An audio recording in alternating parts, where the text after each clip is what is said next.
Welcome to Lakshminarasimha agriculture channel. మనం వచ్చేసి ములకల చెరువు దగ్గర వేపూరుకోట దగ్గర ఎదులవారిపల్లి రైతు వచ్చేసి బూస్ కృష్ణారెడ్డి 2.5 ఎకరా పెట్టినాడు. వెరైటీ వచ్చేసి కృష్ణాలో 50 రోజులు 45 రోజుల తర్వాత 37 వాడినాడు. కుప్పల కాయ. మనము మాటలు చెప్పడానికి వర్ణించడానికి మాటలు లేవు. ఒకసారి చూడండి మీరే దాని రిజల్ట్ ఏంది. ఈ కుప్పల కాయలు ఒకసారి వచ్చి చూడొచ్చు. మీరు కూడా ఒకసారి వీడియోలోనే చూడొచ్చు. మీరు దగ్గరగా ఉంటే ఇక్కడ వేపూరుకోట దగ్గర ఎద్దులవారిపల్లి రైతు వచ్చేసి బూస్ కృష్ణారెడ్డి వచ్చి చూడొచ్చు. కుప్పల కాయలు మహా అద్భుతంగా ఉంది. నాకు 43 ఏళ్ళలో నేను ఇట్లా పంట చూసినలా. దీంట్లో ఇది తోటలో పెట్టినాడు. ఒకసారి రైతు మాటల్లోనే విందామా. కృష్ణారెడ్డి గారు నమస్తే.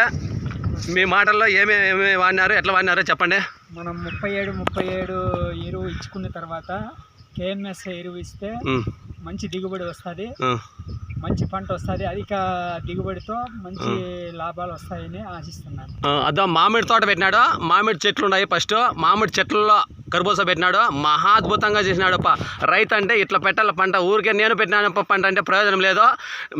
పంట పెట్టి ఇట్లా దిగుబడి తీసి ప్రతి ఒక్క రైతుకు ఆదర్శంగా నిలవాలని, మళ్ళీ వేరే రైతు కూడా ఆదర్శంగా నిలవాలని కోరుకుంటున్నాం.